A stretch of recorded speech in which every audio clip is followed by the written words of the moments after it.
And then she's struggling to say, sorry, I'm here confessing my sins, I want to fix it. But she's also realizing that she's human and that everything that they have told her and everything that they are telling her in the church is just an imposed of a set of rules that she cannot follow because she's human. Because she needs freedom. Because we are all birds and we need freedom. Freedom to be yourselves and freedom, to follow God, but to follow God the way we can.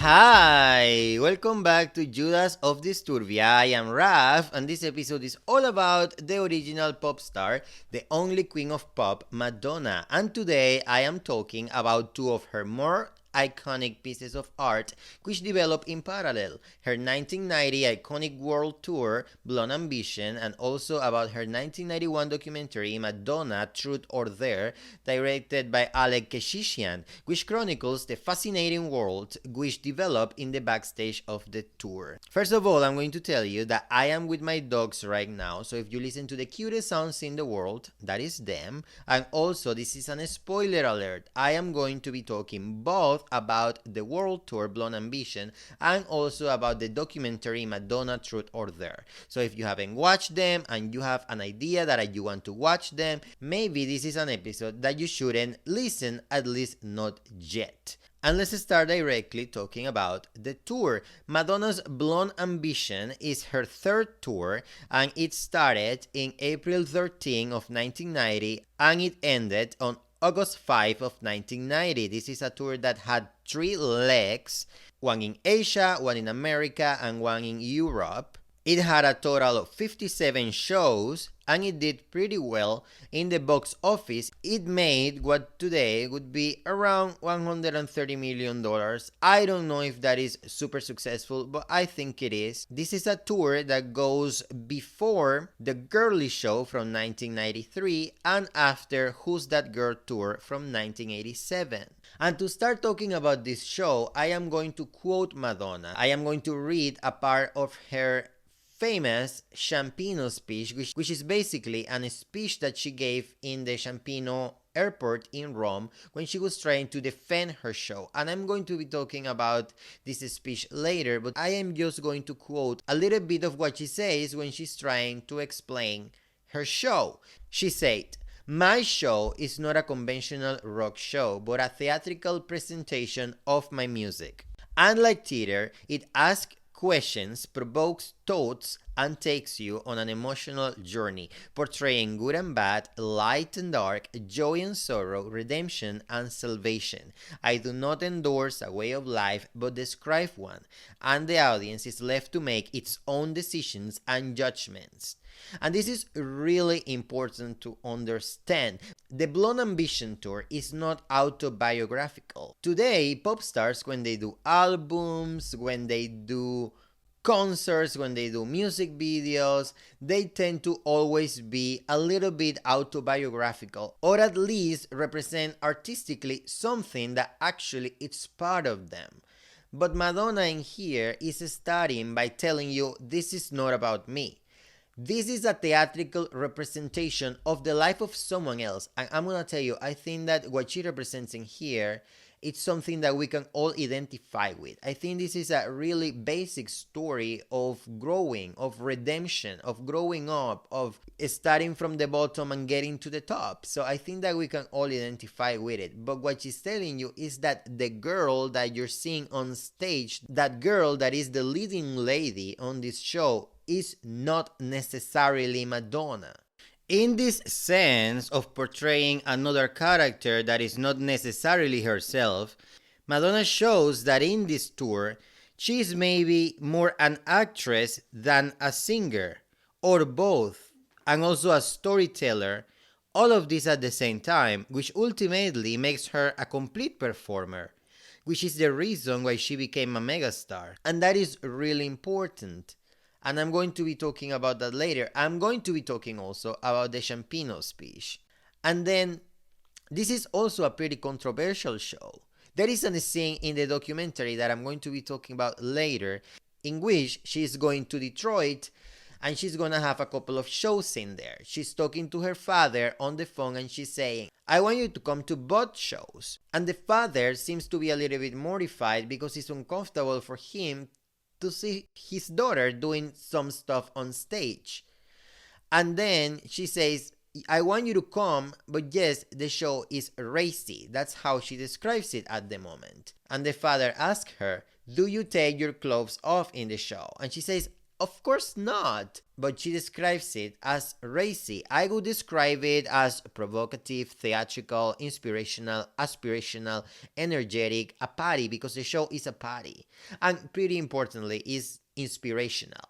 I read people that have said that they don't get anything from the show. I get inspiration. That you can start from the bottom, go through a lot of shit that I feel really identified with, go through a super crazy battle, and I get identified with it because I also grew up on a society in which whatever way I am is not accepted by the church. And that is a big topic in this show, the struggles with the church, and then overcoming that, and then finding your own salvation road.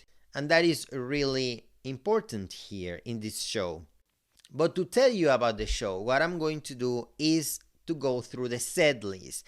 And I have to tell you that this is the average set list. So it's possible that you have seen a version of this show, one of the performances, and there is a song that they perform in that show and it's not here. Or maybe there is a song in here that wasn't in the performance that you saw. However, this is what they consider the average show. So let's go through it and let's talk about the story itself through the songs. She starts the show with Express Yourself. And basically what she's telling you in here, according to what I think, is that I already told you to express yourself, keep doing it, but now this is my chance to express myself. I'm going to express myself, I'm going to give an opinion through a story that I'm going to tell you now. The second song, which is also part of the intro, is Open Your Heart. And basically she's saying something that she says also in the Champino speech, which is, come to my show and open your heart, watch it with an open heart, and then judge me. Don't judge me because of images you see. Come and see the show, then give an opinion. And that is really important. That is really important because Madonna is being judged so much that people don't even understand that she is trying to give a message and she's giving it, but people is not seeing it because people is judging her first. Like she is just being provocative, but not, she is being provocative to tell you something, and that is what people is not seeing. And she's telling you first, I'm going to express myself, so open your heart and listen to what I'm going to tell you. Listen to the story that I'm going to tell you because it may do something positive for you. After that, she goes with two songs, Causing a Commotion and Where's the Party. And I think that what we see here is the troubled teenager. And it can be a troubled teenager related to anything. Like what she gives here is the idea of a teenager that is having problems on the street. She's struggling on the street. She's even like having a fight. And maybe that's not my story, but I can see my own struggle in my teenage years here. My struggle was different. My struggle was being gay, not being accepted by society, being bullied. So basically you can translate this as the troubled teenager. No matter what trouble you were having in your teenage years, if you were having trouble and you were struggling in your teenage years, this is also talking about you. Then we have a pretty controversial number, the Like a Virgin number. And in this show, what she performs is like a reimagination of Like a Virgin. She performs it pretty different to what you know before this of Like a Virgin, and it's really important. I think that this is a moment in which the character that she's portraying finds a little bit of freedom and joy through sex. In this story, she's finding it through sex. She discovers a part of her sexuality and she gives herself. She finds joy in what people always have tell her that is wrong. So this is a scene in which she is basically having sex. And this is as basic as that. She like had sex. Probably this is a story in which she loses her virginity in this part of the show. And this is a performance that is really controversial because she is with two guys and she is like touching her crotch. She is wearing lingerie. I'm going to talk about the clothing later, but in here she is basically wearing the Conbra outfit. And I'm going to be talking about the outfits more in depth later. But in this part of the show, she is basically wearing a Conbra from Jean Paul Gaultier. Basically, in this moment of the show, I'm going to explain that later, she's basically wearing what seems to be lingerie. And she is performing a pretty sexual scene. She is like bumping the bed.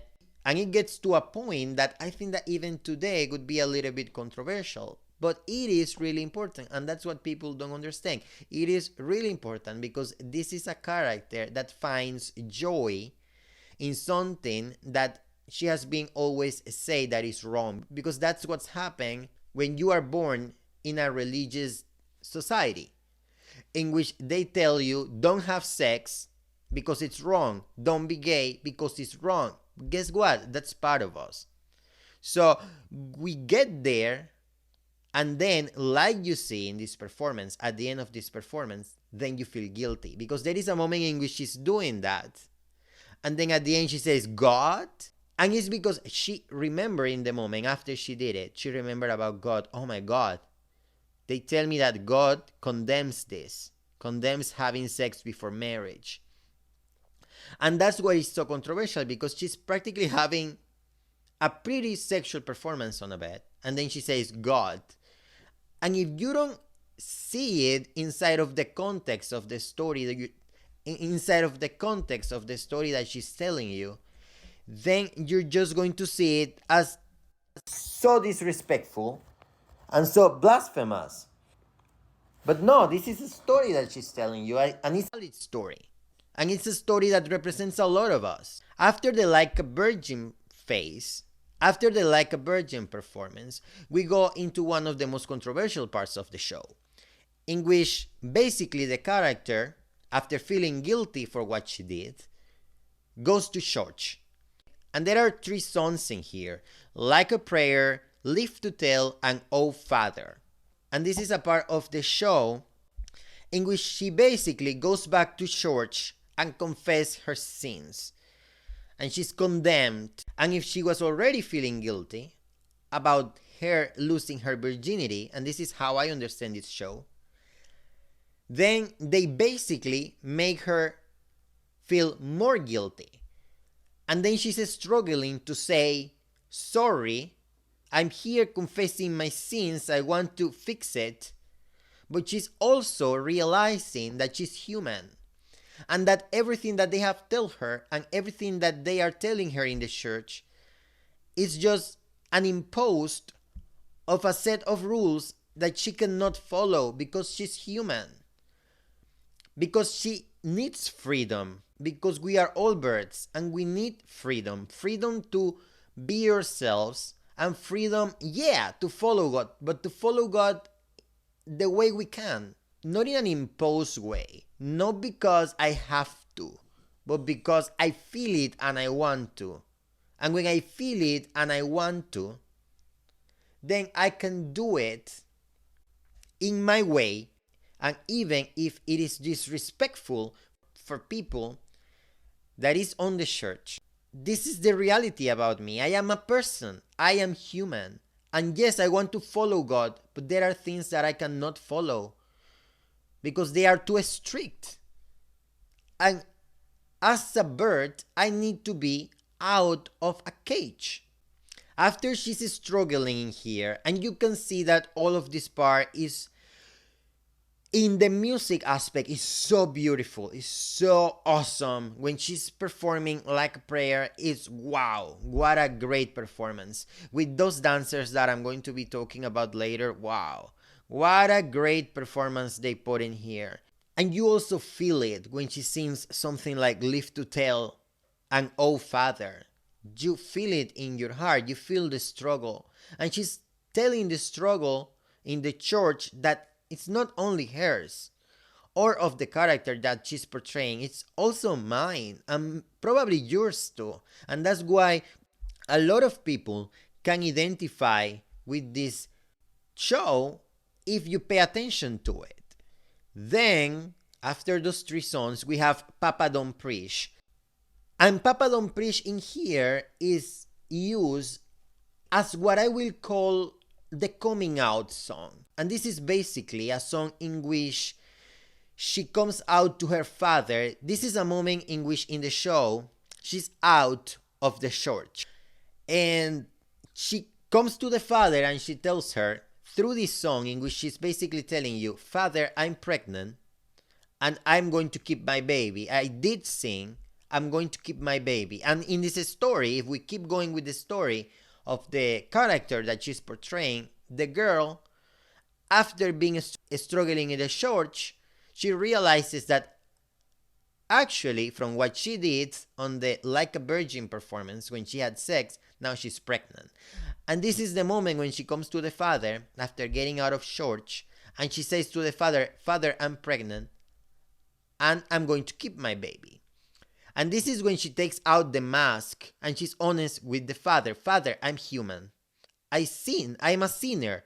And I'm going to keep my baby. And I'm going to call it the coming out story. Because in my case, for example, it could be my coming out as homosexual. Father, I'm here. I'm trying to be a good man. But there is a reality. And that reality is that I'm gay. And I'm sure that for a lot of you people, maybe your coming out, it's different. But at the end of the day, it's just taking out your mask and telling that person that you care about so much that you are actually human and that you cannot follow the rules the way they expect you to follow the rules. Because you're human and you can't. And I know this is pretty controversial to say, but there is a lot of people who identify with this storyline. And I am included in there. I've always been the person that wanted to follow God. But I cannot follow God the way that I'm expected to do it.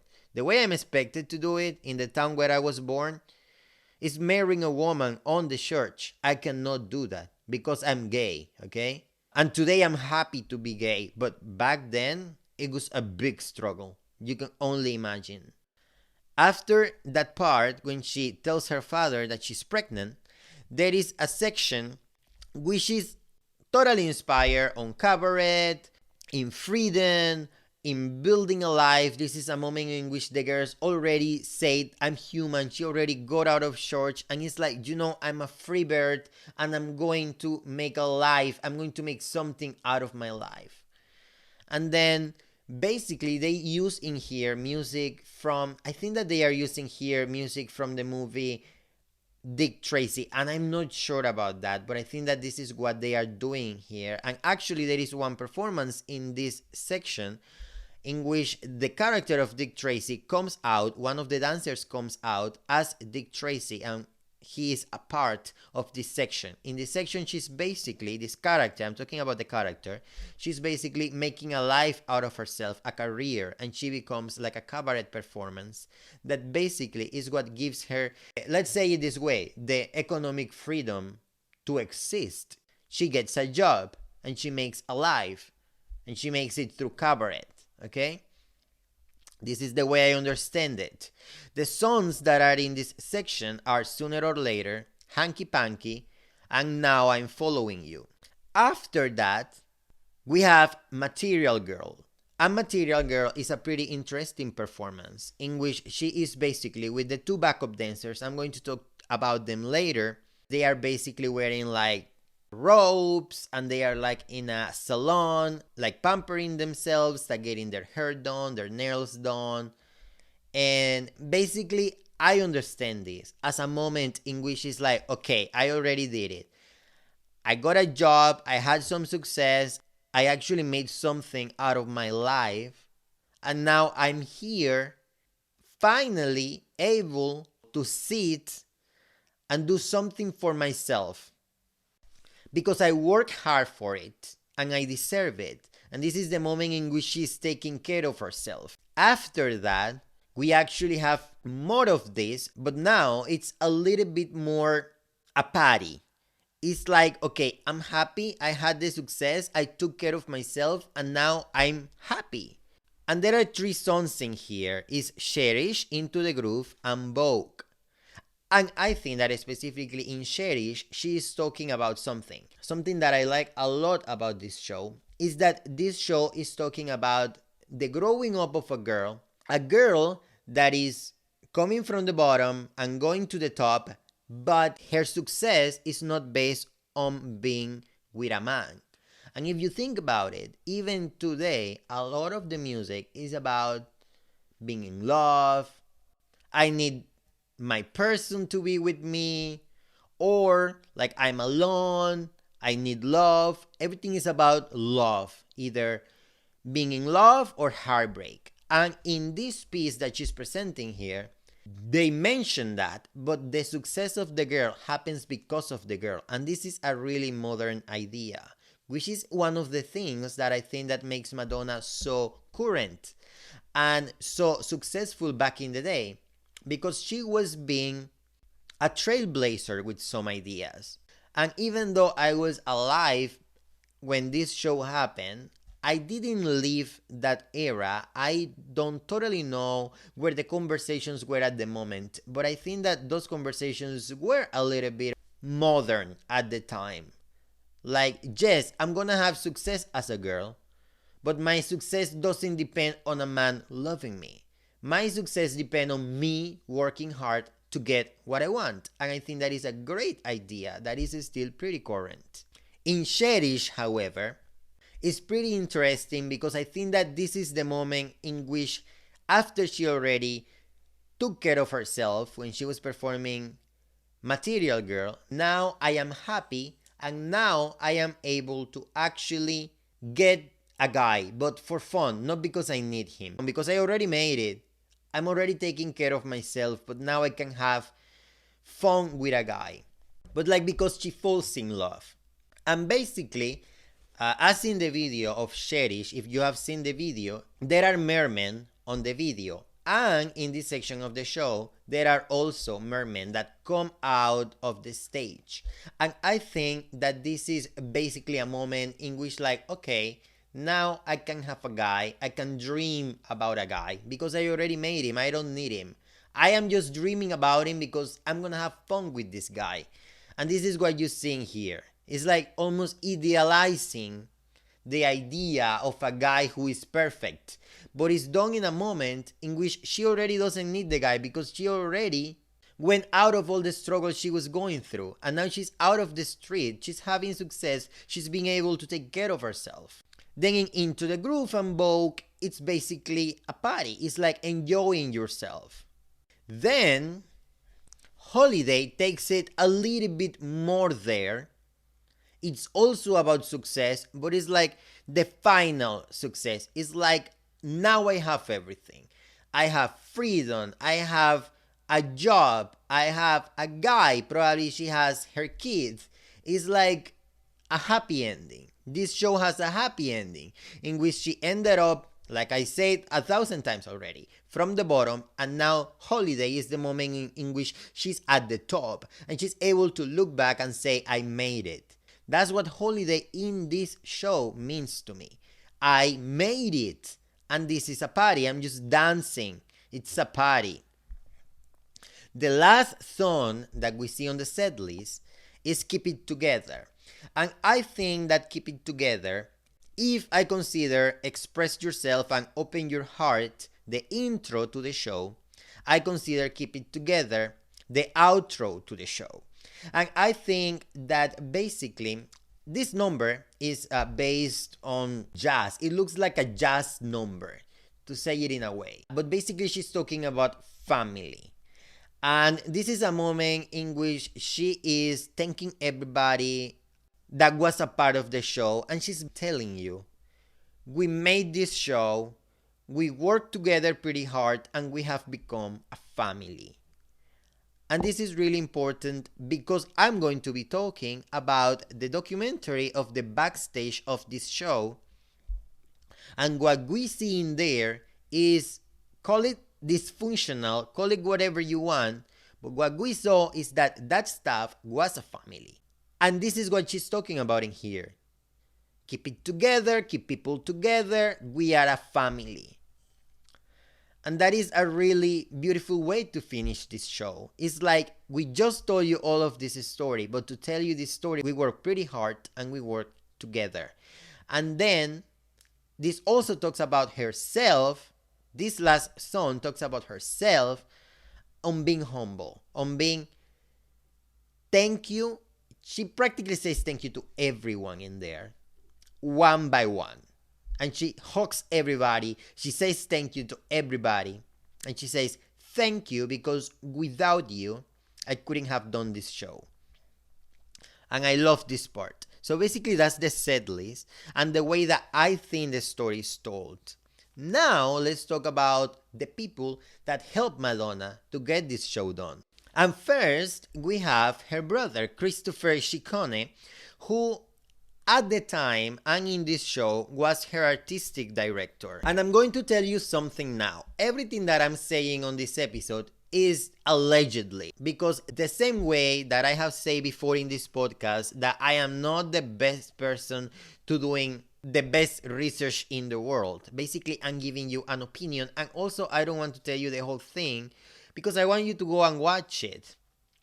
But everything that I'm doing here is giving my opinion on this content by Madonna. But there is a possibility, of course, that I'm going to tell you some stuff that either I don't know or that I understood wrong.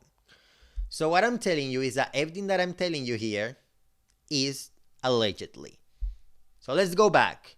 Her brother, Christopher Ciccone, was her artistic director, and I do not have a total understanding of how their relationship actually was or their process creating together. I think that Madonna has a version and Christopher has a version of how this works. I think that what I understand is that they were like always creating together. They were a team creating together, and together they created all of these ideas, all of these performances, and all of these stories that they told on the stage through the performances of the great Madonna.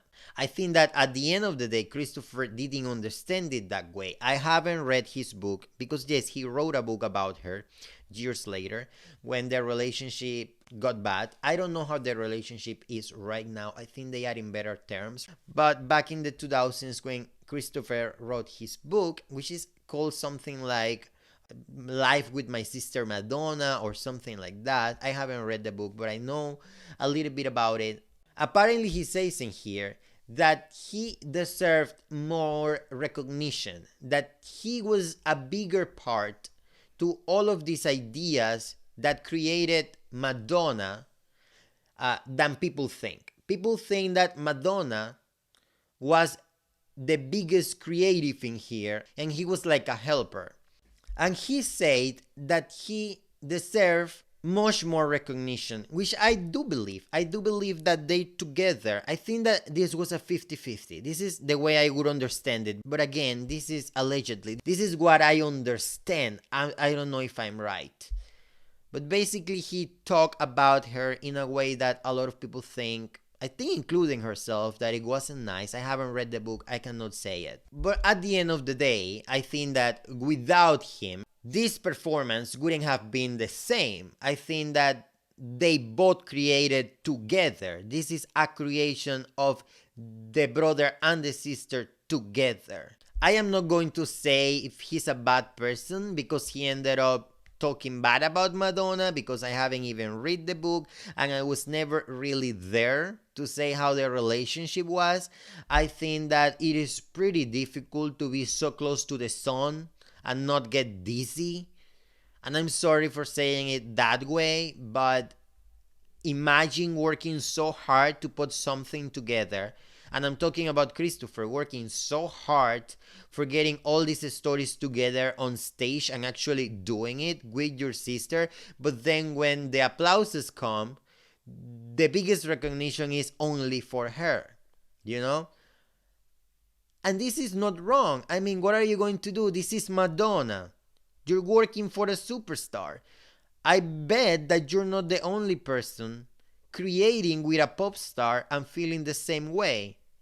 So this is complicated, but my point is he did help, and without him, this show wouldn't have been the same.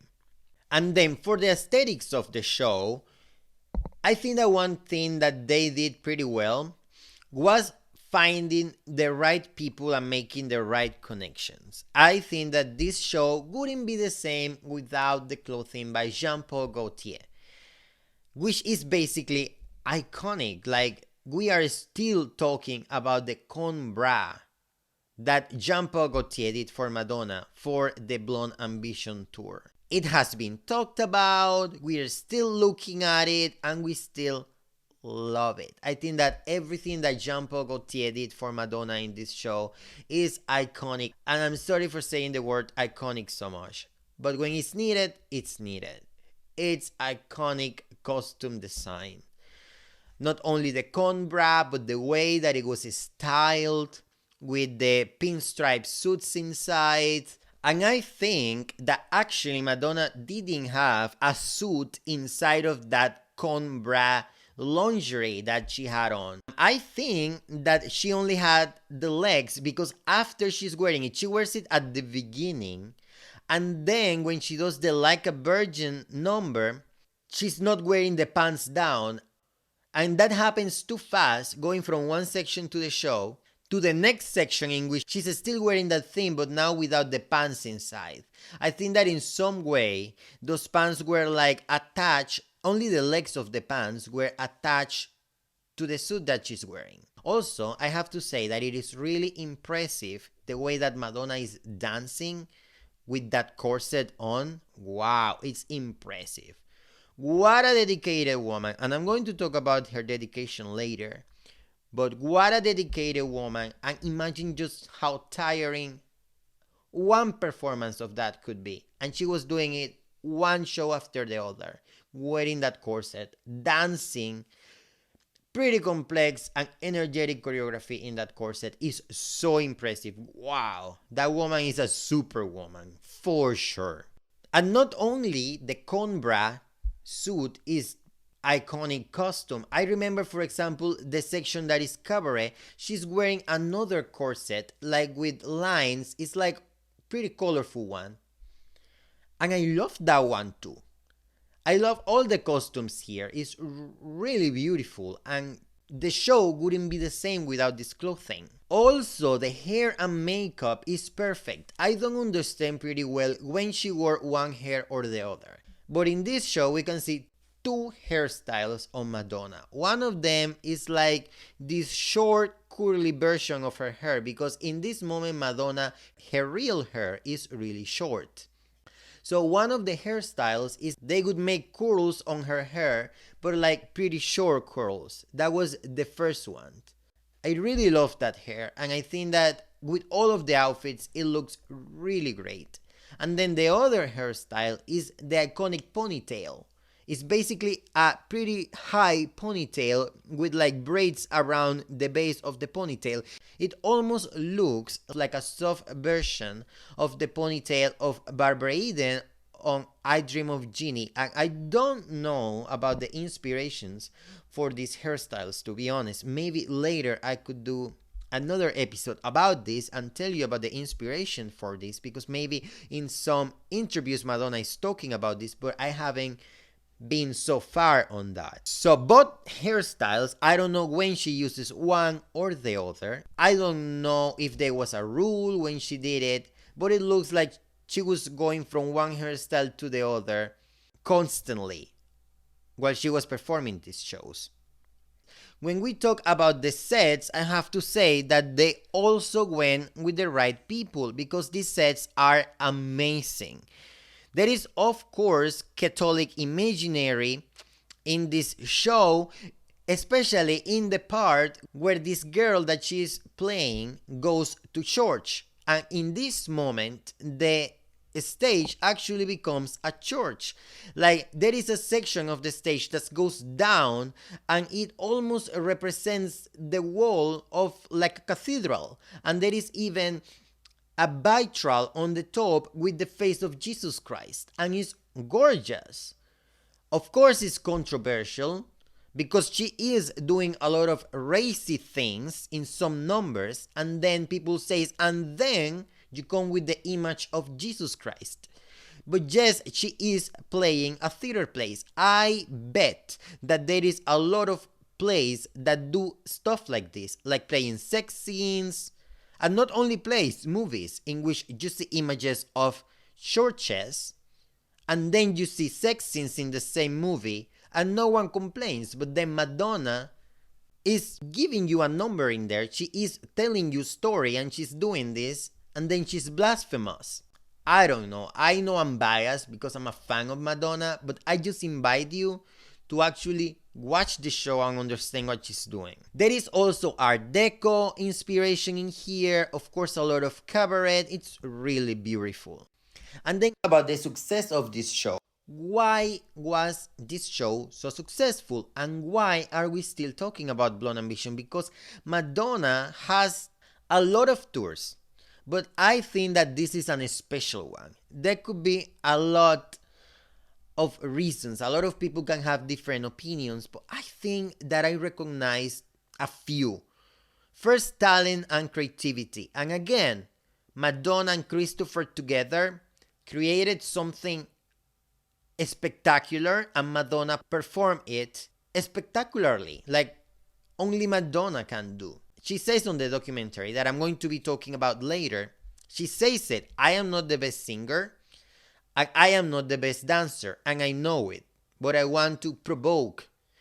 And I think that what she's saying in here is something that I agree with. It's not about singing or dancing, it's about being able to tell a story. And being able to create that story and then tell it. What are you going to do with so much talent if you're not using it for nothing? Being the best singer is not going to make you a pop star. It's going to make you a good singer. But then maybe a pop stage is not the stage that you should be on. Another reason why this show was so successful is the professionalism, not only of the whole team, but Madonna's professionalism.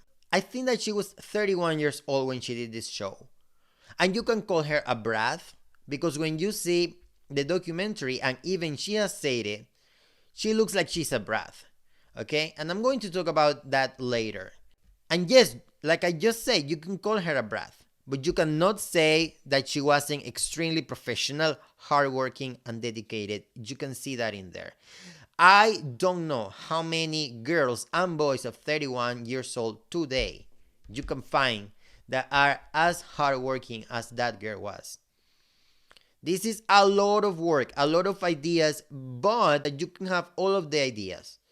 But if you don't work hard, you're not going to put them together in a show of this caliber. That's why this show is so great. And also, another reason that I think is one of the reasons why this show was so successful is that Madonna herself believed in this show. She's telling this story because she believed in it. She believes she's great. She is secure of herself, and she believes in the show, and she believes in the story she created with her brother. Because if you don't believe in the things that you do, you're never going to sell it. You have to first you believe it, so people can believe the story, can believe and see that the show is great. She believed in this show so much that there is a moment on the documentary in which you can see how, when she was performing this show in Canada, because yes, I said before that there is a leg of this show that happened in USA, but no, it's actually North America, because there were shows also in Canada. And when she is performing in Canada, there is a section in which the police gets to the show, and they say they are going to put Madonna in jail if she performs the masturbation scene in Like a Virgin, because Apparently, according to what they were saying, some people were complaining about a masturbation scene during the performance of Like a Virgin. And I already told you that the performance of Like a Virgin is really sexual. But let me tell you something. She asked something to the people that is telling you about the police outside, and she asked what exactly they call masturbation. And they say that they are calling masturbation the part in which she puts her hand on the crotch.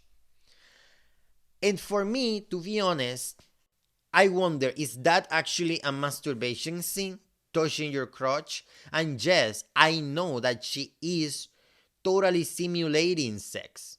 But can this be considered a masturbation scene? I don't know. She is not doing that on stage. She is performing it. The same way that you see sex scenes in movies and most of the people are not having actual sex. It's pretended. This is what is happening in here. But the police gets there saying we're gonna put you in jail. And Madonna believes so much in the show and so much in the story. She's asking questions, but she's basically saying, I am not going to compromise my artistic freedom to tell this story, and I am not going to compromise this story and give my audience who paid to watch it a half version on it because you don't understand it. She's not going to stop it, and I really respect that.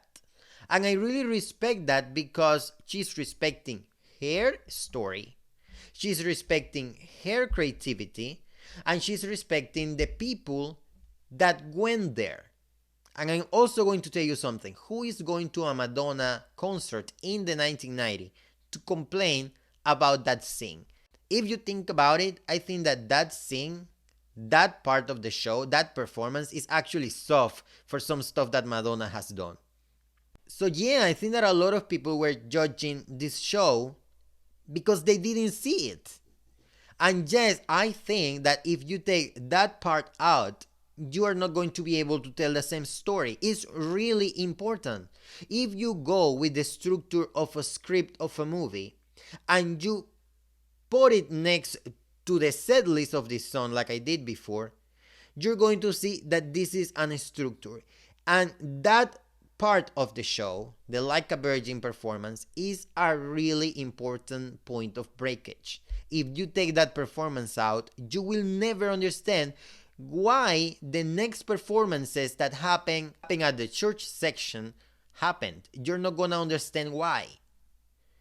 Because that performance of Like a Virgin is that breaking point that you need. And she's telling that. She's saying, I'm not going to compromise it. She says it later to her father too. I have to tell all the parts of the show so you can understand the story, so the audience can understand the story. And I do understand that. And I really, really respect the way that she defends her artistic freedom over everything, because she was asking questions. Are they going to take me out in cuffs outside of my dressing room? She's actually asking questions, but she's never saying, okay, I'm going to tone it down. She's saying, no, I'm going to still perform it. And if I have to go to jail, I will go. And I really, really respect that. I also heard someone saying that you're not supposed to get anything from the show or from the documentary, and I disagree. I think that if you wonder, does Madonna make a statement at the end of this show? The answer is yes. And what is it, that statement? What is that thing that this show lets you? What this show tells you is, believe in yourself, you can do it. This is an inspirational show. And it is pretty current. A lot of pop stars are trying to give the same speech today. However, they are doing it through their own stories. And Madonna in here was giving you a more general story, a story of a girl that is not necessarily her. And she's using this story to tell you that you can do it. And of course, she's also telling you to speak up and to express yourself and never be silent. And I really, really respect it. And yes, this show lets you something, gives you something. and its inspiration.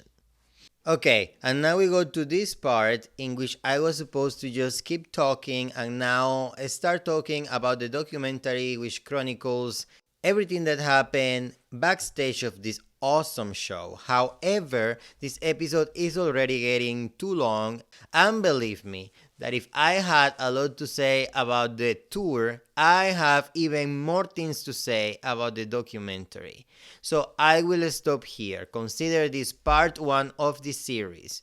And then in the next episode, I will talk specifically and only about the documentary.